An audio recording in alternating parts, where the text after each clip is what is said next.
बिस्मिल्लाहिर्रहमानिर्रहीम। अस्सलामु अलैकुम वरहमतुल्लाहि वबरकातुहू। Welcome to Iqra first boys college. Mathematics for class second year unit 8 हमारा चल रहा है। स्टूडेंट, हम लोग कोनिक सेक्शन जिसमें पैराबोला, एलिप्स एंड हाइपरबोला आता है उसको हम पढ़ रहे हैं। और आज के वीडियो नंबर 6 के अंदर अब हम जानेंगे डिटेल्स ऑफ एलिप्स। ठीक है, एक एलिप्स से रिलेटेड जो थ्योरेटिकल कॉन्सेप्ट है उसको जानेंगे, फिर उससे रिलेटेड एमसीक्यूज से रिलेटेड बातें भी अगली वीडियोस के अंदर होंगी। आज तो सिर्फ इंट्रोडक्शन होगा और ये सिलसिला चलेगा आगे भी इंशाअल्लाह, जैसे पैराबोला के हवाले से चला था। तो आइए जानते हैं एलिप्स क्या है। कुछ मुख्तसरन बात तो पहले हुई भी थी आप लोगों से कि ellipse is a part of a conic, जिसमें आप किसी कोन को कट करते हैं। किस तरह से कट करते हैं कि वो सर्कल बनता है कि या वो एलिप्स बनता है या वो हाइपरबोला बन रहा होता है। तो उसके अंदर पैराबोला में ई सेंट्रिसिटी एक ख़ास रेशो जो कि set of points on the parabola या point any point on the parabola जो है फिक्स पॉइंट से डिस्टेंस डिवाइडेड बाय उस पॉइंट का डायरेक्ट्रिक्स वाली लाइन से जो डिस्टेंस है जब डिवाइड करते थे तो क्या आता था, इक्वल्स टू 1 आता था। वो यहाँ पर इसेंट्रिसिटी जो है वो लेस देन 1 हो रही होगी। तो डेफिनेशन के एतबार से अगर हम बात करें, अ क्लोज सिमेट्रिक कर्व, एक क्लोज सिमेट्रिक कर्व होगा, ओपन शेप नहीं है, like an Oval which can be form. अच्छा, सिमेट्रिक ऐसी शेप को कहते हैं जो अगर आप उसको किसी एक्सिस से कट करें तो वो एक और फोल्ड करें तो वो अपने आप एक के ऊपर एक आ जाए। जैसे आप इस एलिप्स की शेप को देख रहे हैं, अगर मैं बिल्कुल सेंटर से इसको वर्टिकल लाइन से कट करूं तो ये फोल्ड करने पे एक के ऊपर एक आ जाएगी। मतलब जितना राइट पोर्शन होगा उतना लेफ्ट एग्जैक्टली सेम होगा। या अगर हॉरिजॉन्टली इसको कट करूं तो ऐसे ही जगह से कट कर सकता हूं कि ये इसका अपर पार्ट लोअर पार्ट के एग्जैक्ट ऊपर आ जाएगा। तो ये सिमेट्रिकल शेप कहलाती हैं। बेतरतीब नहीं है, उनकी खास एक तरतीब है। तो which can be form by intersecting a cone. ये एक आपको कोन नजर आ रही है, इस कोन को इंटरसेक्ट कैसे किया जाए, एक ऐसे प्लेन से कट किया जाए that is not parallel to the base या perpendicular to the cone's base. Cone की बेस के ना तो पैरेलल हो ये प्लेन ना परपेंडिकुलर हो, ऐसे अंदाज में जरा सा तिरछा करके अगर किसी प्लेन से इसको कट किया जाए तो जो शेप आपके सामने आती है that is called as an ellipse. अच्छा, इस एलिप्स की एक खुसूसियत ये भी है, वैसे तो बहुत सारे फीचर्स आप जानेंगे। The sum of the distance of any point on the ellipse. ये देखें, आप एक एनिमेटेड पिक्चर देख रहे हैं कि इसके ऊपर ये एक सेट ऑफ पॉइंट्स जो एलिप्स के ऊपर है उसकी बात हो रही। किसी भी एक लोकेशन पे बात करें, इस पॉइंट ऑन द एलिप्स जो है उसका इस फिक्स पॉइंट और इस फिक्स पॉइंट, दो फिक्स पॉइंट का जिक्र हो रहा है। The sum of the distances of any point on an ellipse from two fix point, जिनको हम फोकाई भी कह लेते हैं। इसमें दो फिक्स पॉइंट है, दो फोकस है, तो उनका प्लूरल फोकाई कहलाता है। ठीक है, तो उन टू फिक्स पॉइंट से जो उसका फासला नापा जाएगा उस पॉइंट ऑन एलिप्स के ऊपर, तो वो रिमेन कांस्टेंट। जैसे कि आपको इधर नजर आ रहा है, फर्स्ट कर ले, ये एक पॉइंट एलिप्स के ऊपर है, इस पॉइंट का इस फिक्स पॉइंट से फासला, इस फिक्स पॉइंट से फासला R1 और R2 अगर हम इसको कह लें, इसका सम जो है वो हमेशा कांस्टेंट होगा। ये आप देख रहे हैं सेट ऑफ पॉइंट्स को, ये पॉइंट मूव करता हुआ ये लोकस जो है ये एक एलिप्स बना रहा है, ये एक लोकस जो है वो एलिप्स बना रहा है। आप देख रहे हैं कि ये पॉइंट किसी भी एक नुक्ते एक पोजीशन के ऊपर पॉइंट ले लें, जब आप उसका इन टू फिक्स पॉइंट से डिस्टेंसेस को सम अप करेंगे वो हमेशा एक फिक्स्ड वैल्यू आ रही होगी। अब वो 2a के बराबर होती है या व्हाटसोएवर जो भी हो, लेकिन वो एक फिक्स होगी किसी भी एलिप्स के अंदर। एक तो ये बात आपके सामने आज आ गई, एलिप्स शेप आ गई। ये उसका एमसीक्यूज पॉइंट ऑफ व्यू से पता होना चाहिए कि any point on the ellipse, ठीक है, and its distance from the two fix point, the sum of its distance from a two fix point will remain constant, वो कांस्टेंट रहेगा। ठीक है, अब बात हम आगे करते हैं इसेंट्रिसिटी ऑफ एन एलिप्स की। तीनों कॉनिक्स के अंदर जो शेप्स हैं, पैराबोला, एलिप्स और हाइपरबोला का आगे जिक्र होगा, इन सब के अंदर इसेंट्रिसिटी की रेशियो से हम पहचान जाते हैं कि वो आइदर पैराबोला है, एलिप्स है या हाइपरबोला है। तो पैराबोला में आपने जाना था इसेंट्रिसिटी के बारे में, मैंने आपको रिकॉल भी किया था अभी इस वीडियो के शुरू में कि any point on the parabola, ठीक है। अब आप किसी भी पॉइंट ऑफ पैराबोला के ऊपर मौजूद हो और उस पॉइंट से फिक्स पॉइंट तक का फासला, डिस्टेंस, डिवाइडेड बाय डायरेक्ट्रिक्स, उस पॉइंट से डायरेक्ट्रिक्स तक का फासला जब डिवाइड किया जाए तो वो रेशियो हमेशा 1 आती है। That ratio is called as eccentricity. जबकि इलिप्स के अंदर आपको ये नजर आ रहा है कि any point on the ellipse, जब इसका इस फिक्स पॉइंट से फासला और इसके साथ अटैच दो फोकस हैं तो दो डायरेक्ट्रिक्स हैं, एक इधर डायरेक्ट्रिक्स होगा एक इधर डायरेक्ट्रिक्स। तो इस पॉइंट का इस फिक्स पॉइंट से फासला है डिवाइडेड बाय, जब हम उसको डायरेक्ट्रिक्स से जो डिस्टेंस है उससे डिवाइड करते हैं, यानी कि आप देख रहे हैं E बराबर है PF डिवाइडेड बाय PD।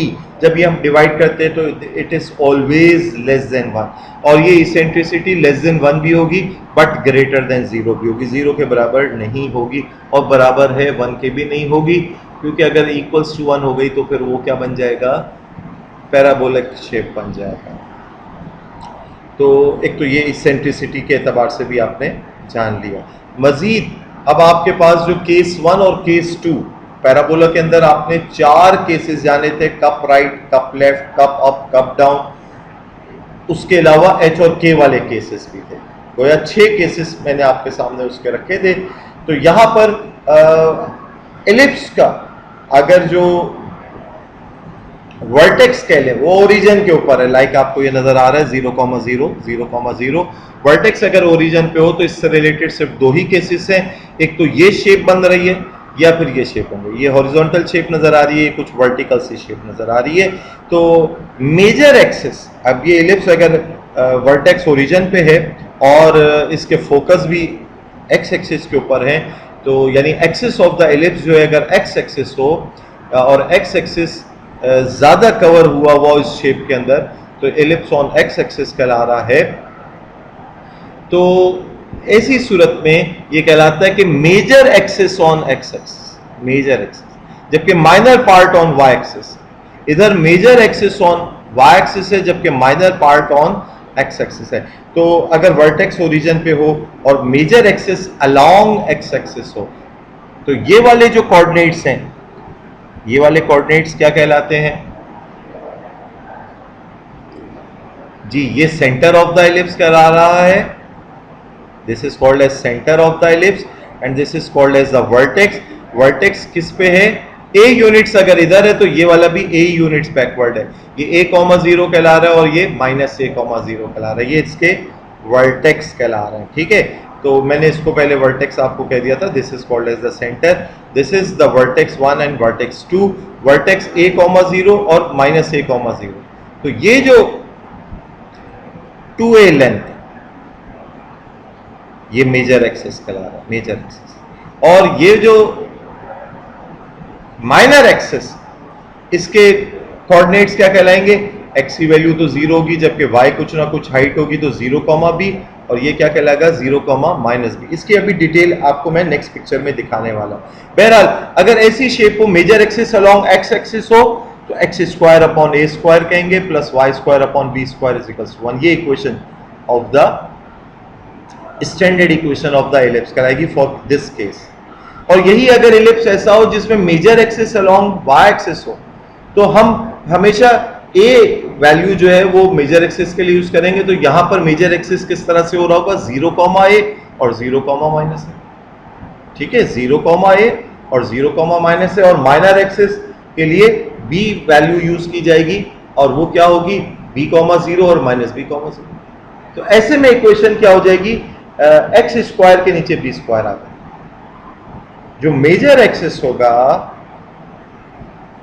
वो इधर x² के नीचे था और अभी इधर क्या होगा, major axis along y axis हो जाएगा, y² अपॉन a²। आप इसको यूं भी याद कर सकते हैं, y² upon a² plus x² upon b², यानी मेजर एक्सिस रोटेट कर गया, वो चेंज हो गया। अगर major axis along x axis है तो x² upon a² plus y² upon b² equals to 1 है, और अगर major axis along y axis है तो इक्वेशन क्या हो गई, y² upon a² plus x² upon b² equals to a जो है वो एक्स एक्सिस से मूव करके वाई पे चला। ये आपने अच्छा सा याद करना है कि केस 1 और केस 2 क्या है। अगर मैं आपको मेजर एक्सिस और माइनर एक्सिस के कोऑर्डिनेट बता दूं और ये आपको अंदाजा हो ही जाएगा कि ए की वैल्यू ग्रेटर देन बी है, तो आप फौरन समझ जाएंगे। और एक्स मेजर एक्सिस के कोऑर्डिनेट से आप पहचान जाएंगे कि वो अलोंग एक्स एक्सिस है, तो आप इक्वेशन बना सकते हैं।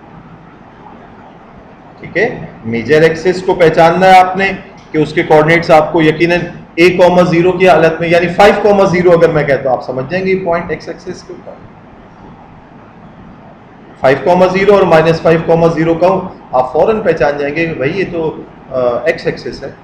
और फिर आपको माइनर एक्सिस के बारे में बताऊं कि वो 0,2 और 0,-2 है, आप कहेंगे कि ये तो y एक्सिस के ऊपर है और इधर a की वैल्यू बड़ी नजर आ रही है, b की वैल्यू छोटी है, this means major axis along x axis.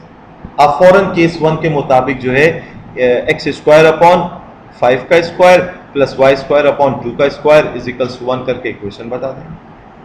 और अगर मैं आपसे कहूं कि जो coordinates of the major and minor axis है वो कुछ इस तरह से है, लाइक वो 0,5 और 0,-5 है, एंड यानी 0,+-5 है और जबकि +-2,0 है, तो आप फौरन समझ जाएंगे major axis along y axis हो रहा है और a की वैल्यू 5 है, जबकि b की वैल्यू जो है वो x एक्सिस के ऊपर है और वो माइनर एक्सिस है, क्योंकि 5 इज ग्रेटर देन 2 और वो 2 है। तो आप फौरन इक्वेशन जो लिखेंगे वो इस तरतीब से लिखेंगे कि y² के नीचे 5 का स्क्वायर करेंगे, क्योंकि major axis along y axis हो रहा है, और x² अपॉन 2 का स्क्वायर करेंगे। तो ये तो इक्वेशन के एतबार से बात हो गई।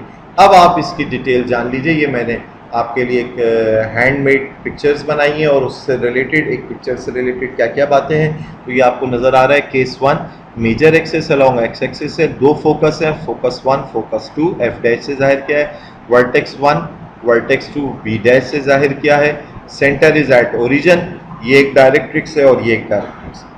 तो major axis along X axis अगर हो, सेंटर ओरिजिन पे हो, तो इक्वेशन आप जानते हैं कि x² upon a² plus y² upon b² is equals to 1। हमेशा इसमें a की वैल्यू ग्रेटर देन b हो रही होगी। मेजर एक्सिस जब अलोंग x एक्सिस होगा तो फोकस जो है वो x एक्सिस के ऊपर आ रहे होंगे, वर्टेक्स x एक्सिस के ऊपर आ रहे होंगे, फोकस की वैल्यू +-a,0 हो रही होगी। ठीक है, सॉरी, फोकस की वैल्यू +-c,0 हो रही होगी, वर्टेक्स जो है +-a,0 हो रहा है। वर्टेक्स जो है ये याद कर लीजिए, फोकस जो है +-c,0, c क्या है, c is calculated as like this a² - b²। ठीक है, वर्टेक्स +-a,0, फोकस +-c,0, और इस a की वैल्यू के बुनियाद पर जो है आप जो है वो तय करेंगे कि x² अपॉन a² होना है, क्योंकि वर्टेक्स नज़र आ रहा है अलोंग x एक्सिस, और वर्टेक्स अगर जो है वो y एक्सिस के ऊपर हो, major axis along y axis अगर हो, तो आपने y² के नीचे स्क्वायर लिखना। सेंटर ओरिजिन पे, फोकस 0, फोकस और वर्टेक्स सेम लाइन के ऊपर, ये आपने पैराबोला की शेप में भी देखा। Focus is 0, +-c, vertex is 0, +-a, y axis पे नजर आ रहा है, और ग्रेटर है या स्मॉलर है b के मुकाबले में, तो ये तो आपको जब हम माइनर एक्सिस बताएंगे तो आप पहचान जाएंगे। ठीक है, तो डायरेक्ट्रिक्स की equation for major axis along axis आप जानते हैं कि डायरेक्ट्रिक्स ऑन एक्स एक्सिस होगा, अगर y एक्सिस है तो y पे होगा, तो x is equals to +-a upon e, जबकि इधर y is equals to +-a upon e। Eccentricity e बराबर है क्या होगा इधर, c upon e is equals to c upon एक ये रेशो होगी, c आप देख चुके हैं, a² - b², इधर भी a² - b², e is equals to c upon a से कैलकुलेट होगा, और ये हमेशा <<1 और greater than 0 है, यानी बिटवीन 0 and 1 होगा। e is equals to c upon a, same चीज है। Length of the latus rectum उधर 4a था पैराबोला में, यहाँ 2b² अपॉन a, यहाँ 2b² upon a। Minor axis 0, +-b, अगर मेजर एक्सिस x एक्सिस पे, वर्टेक्स जो है वो x एक्सिस पे, major axis along x axis है, तो वहां आपने देखा के प्लस माइनस ए कॉमा 0, तो माइनर ला महला वो वाई एक्सिस पे होगा 0 कॉमा प्लस माइनस बी, जबकि यहाँ अगर major axis along Y axis हो गया तो माइनर एक्सिस ला महला एक्स एक्सिस पे होगा plus minus B comma 0। Length of the two foci वो 2c कहलाएगा, क्योंकि ये c यूनिट अगर आ गए तो c यूनिट बैक, तो टोटल डिस्टेंस 2c कहला रहा है। Length of the major axis ये a यूनिट अगर आगे वर्टेक्स है तो a यूनिट बैक पे क्या है, वर्टेक्स है, तो टोटल लेंथ 2a हो गई। लेंथ ऑफ माइनर एक्सिस ये b यूनिट अप है, b यूनिट डाउनवर्ड, तो 2b हो गई। और ये 2c 2a 2b for this case भी यही रहेगा, सिर्फ a और b की पहचान करनी है। तो कभी आपको अगर इक्वेशन दे दी जाए X square upon A square plus Y square upon B square is equals to 1, values के साथ जब कभी इक्वेशन दी जाए तो अगर y के नीचे बड़ी वैल्यू लिखी है तो वो a की वैल्यू कहलाएगी, और अगर x के नीचे बड़ी वैल्यू है तो वो a की वैल्यू कहलाएगी। जिसके नीचे बड़ी वैल्यू लिखी होगी वो a होगा, और आप पहचान जाएंगे कि वो major axis along X axis है, वाई एक्सिस। एक्स के नीचे अगर बड़ी वैल्यू है तो major axis along X axis है, y के नीचे अगर बड़ी वैल्यू है तो major axis along y axis. Major और माइनर इसके जरिए आपको a और b का जब पता लग गया तो आप c कैलकुलेट कर लेंगे, c square is always equals to a square minus b square. अब आपको a b और c पता लग गया तो आप फोकस भी बता सकते हो, वर्टेक्स भी बता सकते हो, डायरेक्ट्रिक्स भी बता सकते हो, इसेंट्रिसिटी भी बता सकते हो, लेंथ ऑफ लेटेस्ट रेक्टम भी बता सकते हो, माइनर एक्सिस, मेजर एक्सिस, और length of foci, major axis, minor axis, ये सब आप बता सकते हैं। तो इंशाल्लाह ताला नेक्स्ट वीडियो लेक्चर के अंदर हम जानेंगे कि अगर आपको इक्वेशन बता दी गई है तो ये सारे कंटेंट्स आप कैसे बता सकते हैं, और इसी तरीके से अगर ये कंटेंट्स कुछ बता दिए जाए तो इक्वेशन ऑफ एलिप्स आप कैसे बता सकते हैं।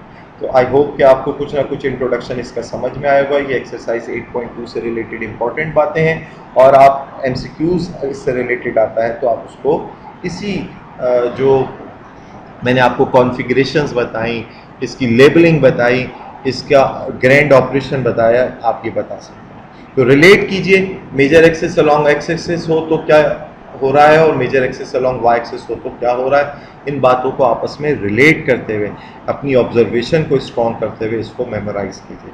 इंशाल्लाह ताला इसी तस्वीर को मज़ीद इंशाल्लाह डिस्कस करते हुए कुछ हम एक्सरसाइज के क्वेश्चन और MCQs को डिस्कस करेंगे।